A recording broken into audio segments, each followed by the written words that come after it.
Hello बच्चों, आइए प्रश्न देखते हैं। लंबे समय तक उपवास के समय में पहला विकल्प है सर्वप्रथम कार्बोहाइड्रेट का, इसके पश्चात वसा का तथा अंत में प्रोटीन उपापचयी पदार्थों का उपयोग होता है। दूसरा विकल्प है सर्वप्रथम वसा का, इसके पश्चात यकृत तथा पेशियों में संग्रहित ग्लाइकोजन के रूप में कार्बोहाइड्रेट का तथा अंत में प्रोटीन का प्रयोग होता है।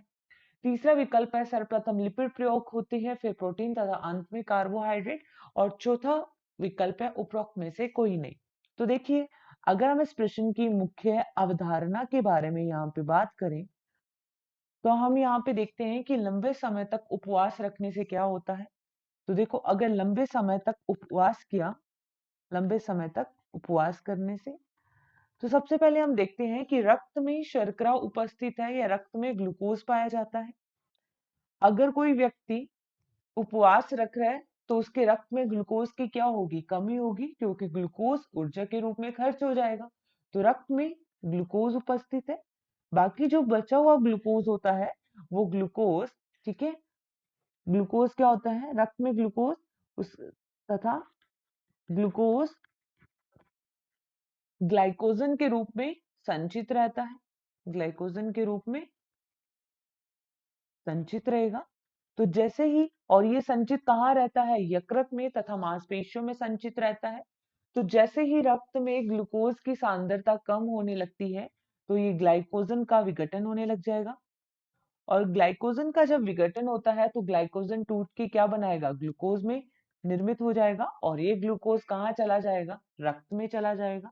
तो ग्लाइकोजन का विघटन होगा यहाँ पे, और ग्लाइकोजन के विघटन से ग्लूकोज बनेगा और ग्लूकोज रक्त में चला जाएगा। अब हम देखते हैं कि जैसे ही शरीर में संचित ग्लाइकोजन खत्म होने लगता है, सबसे पहले उपवास करने से ग्लाइकोजन का विघटन होकर के ग्लूकोज बनेगा। मतलब सबसे पहले कौन सा पदार्थ इस्तेमाल हो रहा है, वो है कार्बोहाइड्रेट। कार्बोहाइड्रेट का सबसे पहले यूज होगा। अब जैसे ही शरीर में कार्बोहाइड्रेट की मात्रा कम होने लगती है, बाहर से तो कार्बोहाइड्रेट को लिया नहीं जा रहा। अब क्या होता है, शरीर में त्वचा के नीचे वसीय ऊतकों में वसा संचित रहती है। वसा जो है, वसा का उपयोग बाद में होगा।